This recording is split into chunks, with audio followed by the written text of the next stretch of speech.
Madam President, a number of us are down on the Senate floor here talking about the disastrous Biden administration policies that from day one,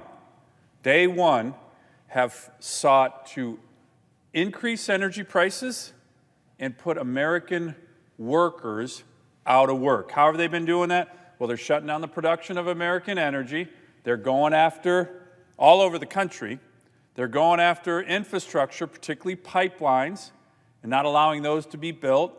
They have energy or climate czars,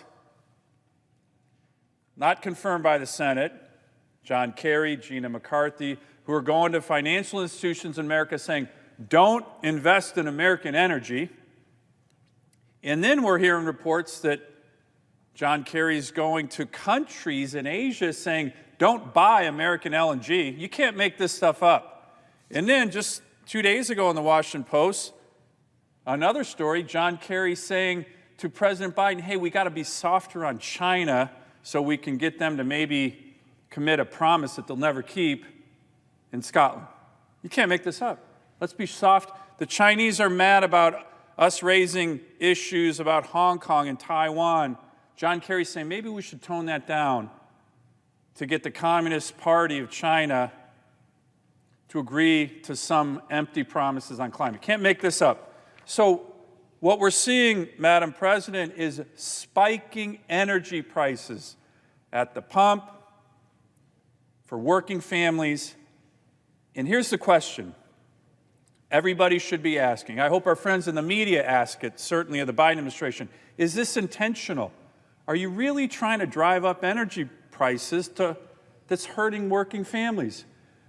Well, my view is I think the answer is yes. The president had a town hall last week. He seemed to not have a clue about a bunch of issues, but particularly on energy prices. And then just yesterday, there was an article about how Gina McCarthy was quoted as saying there will be opportunities with these high energy prices. Quote, soaring commodity prices stemming from a surge in energy demand and limited supply should accelerate the move to renewables around the world. This is a senior Biden administration official saying, hey, we're actually trying to drive these prices up. Sorry, working families in America. Winter's coming. You're really going to be hurting. So maybe the world will move to renewables. You can't make this up. To me, this is one of the biggest betrayals of working families and working men and women in U.S. history. An administration coming in on purpose to drive up energy prices. Gina McCarthy says so. Knowing it's going to hurt working families.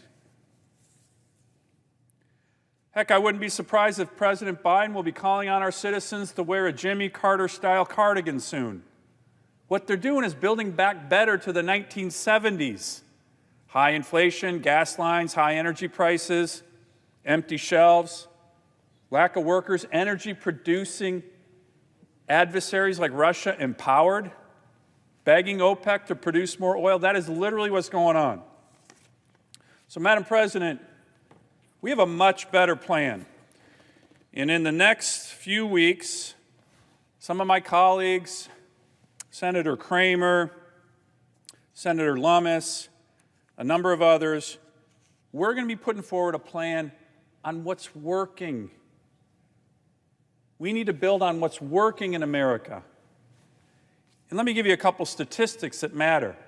Since 2005, the United States has reduced greenhouse gas emissions by almost 15%, more than any other major economy in the world. That is a fact.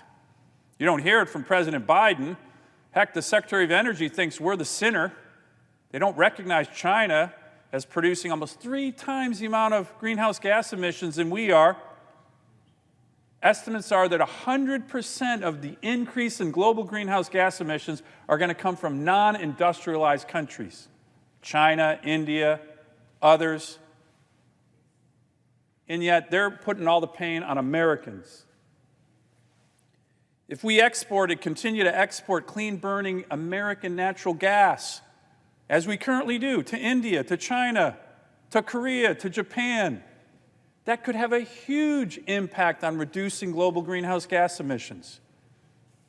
So what we're going to be doing is we're going to be working with others. We certainly want some of our Democratic colleagues to join this common sense approach, the American Energy, Jobs, and Climate Plan that's focused on all of the above energy, using technology, yes, building out the renewable sector in conjunction with our other energy that we currently have, empowering American workers, not giving him and her pink slips, which is the Biden way, enacting reform, knowing that we need other resources like critical minerals that we have in abundance in Alaska and America for the renewable sector, permitting reform so we can bring all energy projects online, oil, gas, renewable, nuclear, all of the above. That's the power. And of course, using our resources to leverage our foreign policy advantage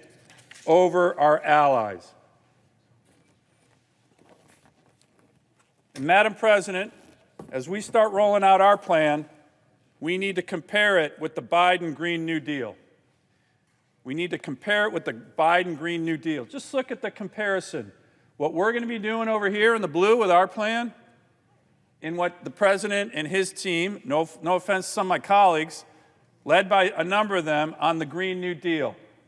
We'll create millions of jobs. They're putting people out of work as we speak. We have the ability to reduce global greenhouse gas emissions. They're going to China to get empty promises from dictators. Not going to work, no matter how much John Kerry kowtows to the communists. We're going to restore energy dominance. They want to crush it.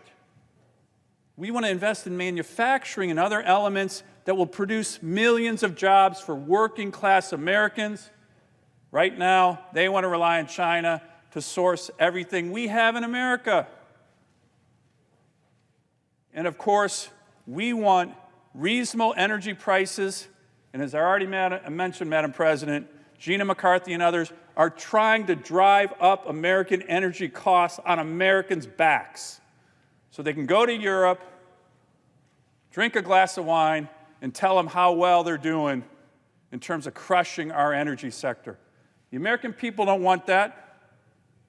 Our plan is what's supported by the American people, not this crazy Green New Deal policies that's hurting men and women, particularly working families and energy sector workers, more than any other policy of any administration in the history of the country. I'm glad a number of my colleagues are down here to continue this discussion, and I look forward to participating with them.